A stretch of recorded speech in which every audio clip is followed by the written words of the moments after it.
টাকা আসবে মানি প্ল্যান্টে আর শান্তি আসবে চায়ের কাপে। Hi, I am Mim and welcome to Memesh. সকালবেলা উঠে ফ্রেশ হয়েই চলে গেলাম নিজের জন্য চা বানাতে। আমি আসলে একজন চা প্রেমী মানুষ।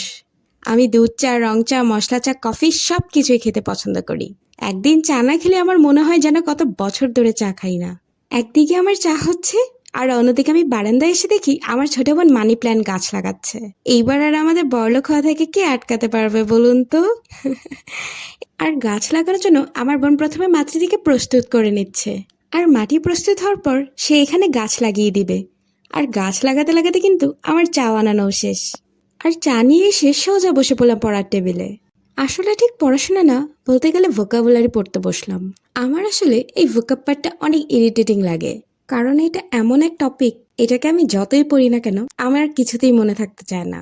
তাই আমি চেষ্টা করি প্রতিদিন সকালে পড়া শুরু করার আগে একটু কিছু সময় ভোকাবুলারি পড়ে নেওয়ার জন্য।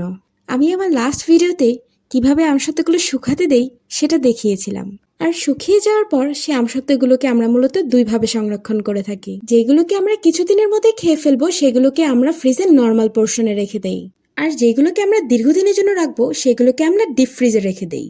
আর যেগুলোকে আমরা ডিপ ফ্রিজে রাখবো সেগুলো খাওয়ার ঠিক 2-1 দিন আগে বের করে ফেলতে হবে। আর নর্মালি যে কোনো কিছুকে যখন আমরা ডিপ ফ্রিজ থেকে বের করি সেটা কিন্তু ঘামিয়ে পানি ছেড়ে দেয়। আর তখন আমরা একটা পাতলা পরিষ্কার সুতি কাপড় দিয়ে সেই আমসত্ত্বের উপরে পানিগুলোকে মুছে পরিষ্কার করে ফেলবো। আপনি চাইলে কিন্তু তখনই এগুলো খেতে পারবেন, আবার চাইলে 2-1 দিন রোদে একটু শুকিয়ে নিয়েও খেতে পারবেন। আমরা নর্মালি একদিন একটু রোদে শুকিয়ে নিই, এতে করে আমসত্ত্বের টেস্ট অ্যান্ড টেক্সচারটা ঠিক থাকে। আর আপনি যদি আমার চ্যানেলে নতুন হয়ে থাকেন, then don't forget to subscribe and see you in the next video.